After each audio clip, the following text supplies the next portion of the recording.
उड़ी बाबा भैया आ गए हम लोग। यही काजल निवास है, यही जो काजल के बियाह भइल बा। गेट खोलो, रंग लगाओ।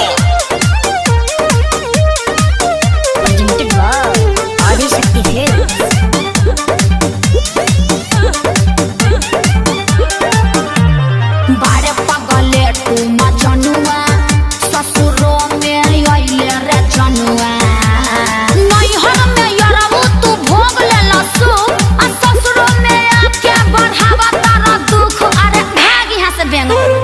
बारे पगले तू मजनुआ ससुरो में आइले रे जनुआ गाड़ी दे दम तो के छातल छातल। चल निकल। रंग डालवाई के बोलो सुगा बोलो। अरे रंग डालवाई के पपाल गइलु काजल सैया भिरी मरलु हो बड़ी बुरा लागो। रंग डालवाई के पपाल गइलु काजल सैया भिरी मरलु हो बड़ी बुरा लागो। भगवा लोग की ना मारब एक झपकी भाग फेंके लोग लोग। बड़ी बुरा लागो,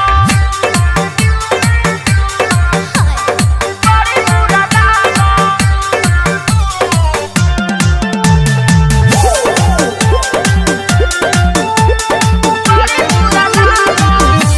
नैहर में संगे हमारा बोका बोका खेलल कही के कोको कोला पीछू कारी है ने रे लाला।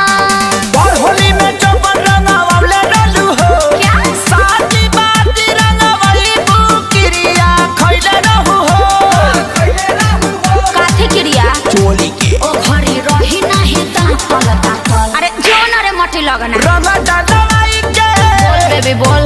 अरे रंग डालवाई के पकाल गइलु काजल सैया भिरी मरलु हो बड़ी बुरा लागो। रंग डालवाई के पकाल गइलु काजल सैया भिरी मरलु हो बड़ी बुरा लागो।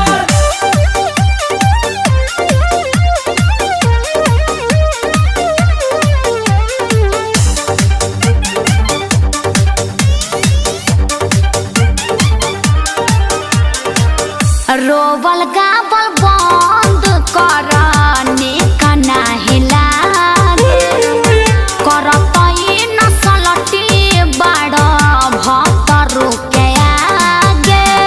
अखिलेश के सारी के भागावतर हो यारी थोड़ी भतार से लगावतर हो। हम तो सेनुर डलले उ तो लगैब तू आ पाइन तू पेन्ही अइला फाटल फाटल। मोहतरमा ये पैसन है हमरो के मारती बनरी। अब पीएम हो क्या भाग। अरे रंग डालवाई के खाली बोलोगे बे।